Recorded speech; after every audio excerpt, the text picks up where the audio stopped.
आज की वीडियो में हम बात करने वाले हैं मेंटेन कंपनी डेटा पर, यानी कि आप मेंटेन कैसे कर सकते हो कंपनी के डेटा को टैली पे।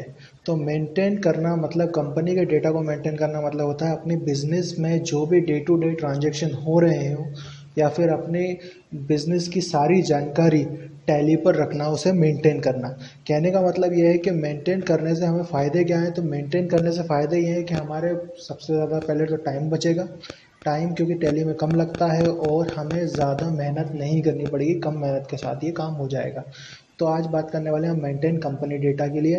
तो सबसे पहले कंपनी में डेटा को मेंटेन करने के लिए हमें यूज़ करना होता है टैली को। तो टैली के अंदर सबसे पहले हमें क्रिएट करनी होती है कंपनी, यानी कंपनी क्रिएशन।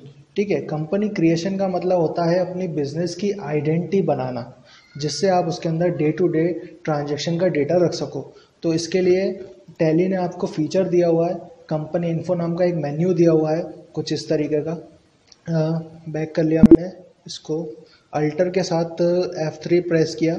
यहाँ पे कंपनी इन्फो नाम का एक मेन्यू दिया है जिसके अंदर क्रिएट कंपनी नाम का ऑप्शन मिलेगा, जिसके द्वारा आप एक कंपनी क्रिएट करके एक फॉर्म में अपनी डिटेल भर के, जैसे name, address, mailing name, country, state, contact details और फाइनेंशियल ईयर, बाकी फाइनेंशियल ईयर वगैरह भर कर आप अपनी डिटेल बना सकते हो या अपनी कंपनी क्रिएट कर सकते हो। कंपनी क्रिएट करने पर कंपनी आपको कुछ ऐसी दिखाई देगी।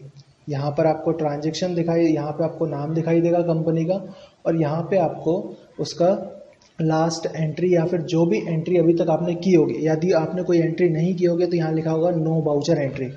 ठीक है, तो सिंपली इसके द्वारा आप कंपनी में डेटा मेंटेन कर सकते हो। आप डे टू डे ट्रांजैक्शन कहाँ करोगे, तो डे टू डे ट्रांजैक्शन करोगे आप गेटवे ऑफ टैली पे। ट्रांजैक्शन करने के लिए 3 स्टेप्स होती हैं।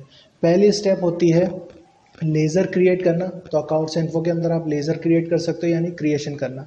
दूसरा ट्रांजैक्शन करना, तो यहाँ पर आप अकाउंटिंग वाउचर में जाके ट्रांजैक्शन कर सकते हैं। और तीसरा, अब हमने यदि लेज़र अकाउंट्स बना लिए, हमने ट्रांजैक्शन कर लिया और उसके बाद हम जब इसे देखना चाहेंगे तो हमारे पास होता है बैलेंस शीट और प्रॉफिट एंड लॉस। इसके द्वारा आप उस यहाँ पर देख सकते हो कि आपने क्या क्या ट्रांजैक्शन किए। लेकिन अब इनका फ़ायदा क्या, तो इनका फ़ायदा यह है कि आप अगर मेंटेन करके रखोगे कंपनी के डेटा को, तो वो आपके व्यापार की स्थिति सही दिखाएगा, आपका कितना बिजनेस ग्रो कर रहा है, आपको कितने ऑप्शन और अनेबल करना चाहिए। ये टैली यहीं पर ख़त्म नहीं हो जाता, इसमें और भी ऑप्शन है जिसको आपको एनेबल करना चाहिए कि आप, वो डिपेंड करता है कि आपका बिजनेस कितना ग्रो कर रहा है। ठीक है, अब यदि आपके बिजनेस में कोई डे टू डे ट्रांजैक्शन की आप एंट्री इस पर रखोगे तो वो आपको सही तरीके से दिखाएगा। और यदि आप इसको सिक्योर करना चाहते हो, अब बात आ गई कि भाई हमने इतना सारा डेटा यहाँ पर मेंटेन तो कर लिया, लेकिन सिक्योरिटी के लिए क्या। तो सिक्योरिटी के लिए टैली ने 2 आपको सिक्योरिटी कंट्रोल दिए हुए हैं यहाँ पे। जैसे ही आप अल्टर के साथ F3 में जाके कंपनी क्रिएट करते हैं तो यहाँ पे आपको 2 सिक्योरिटी कंट्रोल दिए गए हैं, और दोनों सिक्योरिटी कंट्रोल मैं आपको नेक्स्ट वीडियो में दिखाने जा रहा हूँ। ठीक है, तो ये हम नेक्स्ट वीडियो में या नेक्स्ट क्लास में देखने वाले हैं। तो वहाँ पे मैं कंपनी क्रिएट करना भी बताऊँगा, और वहाँ पर ही मैं आपको बताने वाला हूँ सिक्योरिटी कंट्रोल।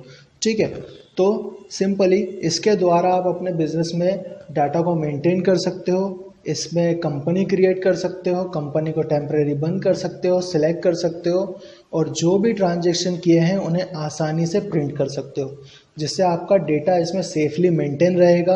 और आपके ऊपर डिपेंड करता है कि आप कितने लोगों तक इसके डेटा को शेयर करना चाहते हो या नहीं करना चाहते हो। अगर शेयर नहीं करना चाहते हो तो नहीं होगा, लेकिन अगर आप शेयर करना चाहते हो तो आराम से आप उसे शेयर कर सकते हो। यहाँ पर रिमोट एक्सेस फीचर भी दिया गया है टैली RP9 के अंदर। ठीक है, तो ये टैली के कुछ फीचर्स हैं जिसके द्वारा आप है ना मेंटेन कर सकते हो कंपनी के डेटा को। तो नेक्स्ट क्लास में हम इसके आगे देखेंगे।